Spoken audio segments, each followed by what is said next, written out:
I don't particularly think of something being a portrait or being figurative necessarily, as much as it is important to me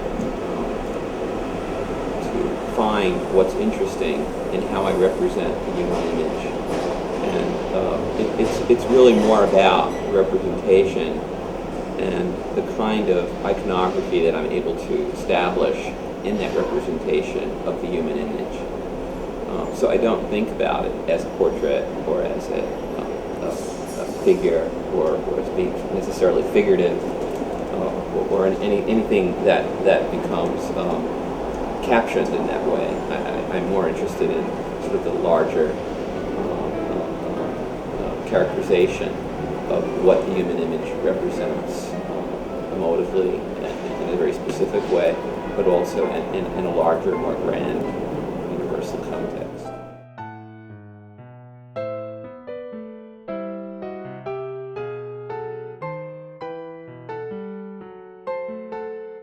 Well, I work from life, and it's important in my work that I do work from a real experience, and it has a lot to do with how the experience itself becomes somehow made tangible in the process, and how that process becomes represented on a page.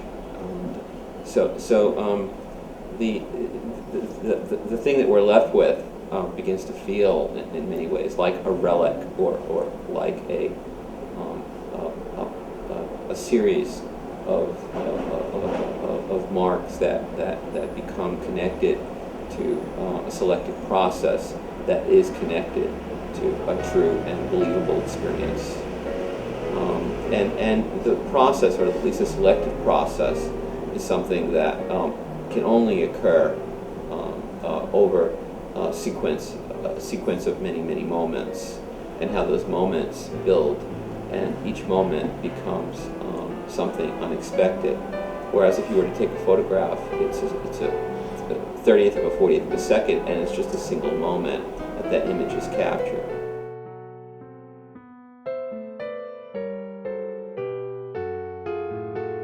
That the process feels that it's organic, that there's an organic connection to the way in which there's a sensitivity to the moment. So each moment becomes, in many ways, made special, made personal, and because it's so intimate and selective. In the same way, I like to think about us as individuals as being incredibly unique, and there's something miraculous about the unique characteristics of everything in nature, including us as human beings. When we draw and we paint, what it is that we're sort of ultimately connected to, and that is a way of somehow holding on to something that's basically fleeting and temporary. The majority of my painting is probably of people from a variety of aspects of life. So there's a variety of people that are portrayed, and whereas in my drawing, I think the figure is probably more predominant, and I think that in many ways is connected to the idea that drawing itself is somehow rooted in the human proportion, and the way in which we think about proportion and how we understand the figure as it becomes a measurement to the world, and how we see it in its sort of like purest. You say pure, you use the word pure, but the way we understand the figure as and just being able to draw it and understand the figure, to me, becomes almost like an exercise for my painting or for my other work. So I think about my drawing in that way, not necessarily as the main thing in my work, but as sort of a prerequisite in many ways to what it is that I'm ultimately after in some of the more complex, larger paintings. What I mean by proportion, it doesn't necessarily mean, well, the head's too big or the foot's too small, the hand's too big. But it's the way in which I think about measurement of shapes and how those shapes as forms are understood in my representation of the human image.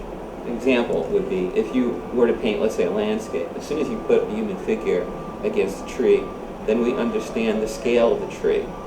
So unconsciously, we as human beings identify and envision the world because of the way we understand our proportion against it.